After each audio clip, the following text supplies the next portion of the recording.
46 лет я не была здесь. Из них 40 лет я очень хотела здесь оказаться.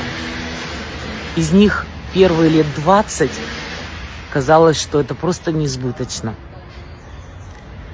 И вот сегодня я возле родного дома, благодаря звездному составу своих друзей, моих родных людей и близких, которые в марте месяце подарили мне путешествие в Таджикистан в виде запечатанной банки с деньгами и распечатанным большим билетом.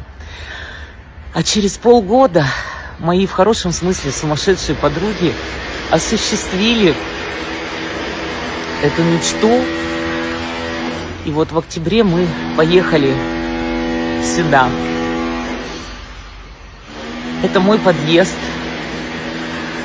Вот там мой 3-й этаж. Все, конечно, очень старенькое.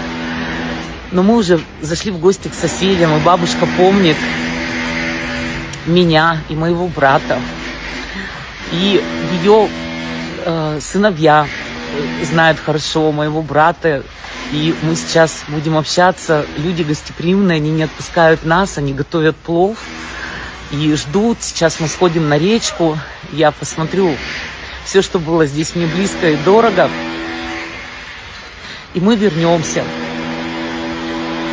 Вот такое путешествие в детство.